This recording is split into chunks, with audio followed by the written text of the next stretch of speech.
सुप्रसिद्ध साहित्यिक कुमार विश्वास 28 सप्टेंबर रोजी मूर्तिजापुरात येत आहेत काव्य कलश कवी संमेलन घेऊन।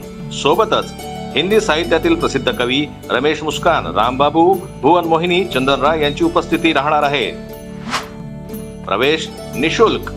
आयोजक डॉक्टर सुगत वाघमारे, मित्र परिवार, मूर्तिजापूर।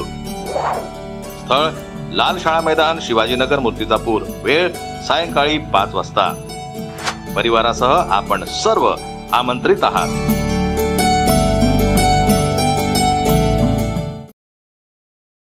यावर्षी सततच्या पावसाने मागच्या वर्षीच्या तुलनेत शेतकऱ्यांना उत्पन्न नाही। शेती खर्च मोठ्या प्रमाणात वाढला आहे।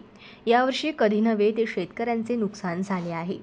सरकारने बड्या बोलाने प्रति क्विंटल 3000 रुपये नुकसान भरपाई शेतकऱ्यांना द्यावी, अन्यथा सरकारच्या उरावर बसून नुकसान भरपाई घेतल्याशिवाय राहणार नाही, असा इशारा शेतकरी नेते रविकांत तुपकर यांनी 27 सप्टेंबर रोजी दिला। ते मूर्तिजापूर येथे दहीहंडी शेतकरी आक्रोश मोर्चाला संबोधित करताना बोलत होते। शेतकऱ्यांच्या मालाला योग्य भाव मिळत नाही, यासाठी सरकारच जबाबदार असून शासनाने सोयाबीन पेंड आयातीवर बंदी घालून सोयाबीन पेंड निर्यातीचे निर्णय शासनाने घ्यावा, कापसाला 12,000 तर सोयाबीनला 7,000 भाव द्यावा, यासह विविध मागण्या मान्य करण्यासाठी हा शेतकरी मोर्चा असल्याचे ते म्हणाले। येत्या 2 दिवसात शेतकऱ्यांच्या खात्यात विम्याचे पैसे जमा झाले नाही तर त्या कंपनीचे कार्यालय आम्ही ठिकाणावर ठेवणार नाही, असा गर्भित धमकी वजा इशारा यावेळी तुपकरांनी दिलाय। यावेळी त्यांनी शेतकऱ्यांच्या कापसाची कर्जबाजारपणाची रोमण्याने दहीहंडी फोडली। शेतकऱ्यांच्या भावना अतिशय संतप्त आहेत। सोयाबीनला भाव नाही, कापसाला भाव नाही। या मूर्तिजापूर तालुक्यामध्ये हजारो शेतकऱ्यांचा मोर्चा आज उपविभागीय कार्यालयावर निघाला आणि सोयाबीनचं पीक पावसाने गेलेलं आहे, कापसाचं पीक हातातून गेलेलं आहे, सोयाबीनच्या शेंगा एकदम चपटी झालेल्या आहेत, त्यामुळे उत्पादनच होणार नाही अशी या तालुक्यामध्ये परिस्थिती आहे। त्यामुळे नुकसान भरपाई 100% शेतकऱ्यांना मिळाली पाहिजे। विमा कंपनीवर कारवाई झाली पाहिजे, त्यांच्याकडूनही आम्हाला नुकसान भरपाई पाहिजे आणि जे काही सोयाबीन कापूस आमच्या मार्केटमध्ये येईल त्या सोयाबीनला खासगी बाजारामध्ये 7,000, कापसाला 10,000 ते 12,000 रुपये भाव मिळाला पाहिजे।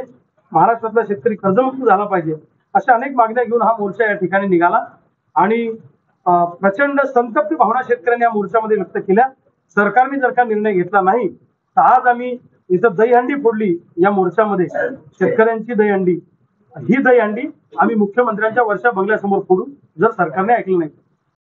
दुपारी जुन्या बाजार समिती येथून या दहीहंडी आक्रोश मोर्चाला सुरुवात करून येथील उपविभागीय अधिकारी कार्यालयाजवळ या मोर्चाचे रूपांतर सभेत झाले। या मोर्चाला तालुक्यातील हजारो शेतकऱ्यांनी हजेरी लावली। कापसाला 12,000 व सोयाबीन 7,000 रुपये भाव द्यावा, 100% विमा देऊन हेक्टरी 50,000 रुपये नुकसान भरपाई द्यावी, ई पीक पाहणी अट रद्द करा, शेतकऱ्यांना 24 तास वीज पुरवठा करा, ओला दुष्काळ जाहीर करून सरसकट कर्ज मुक्ती करा, अशा विविध मागण्यांचे निवेदन उपविभागीय अधिकारी संदीप अपार यांना देण्यात आला।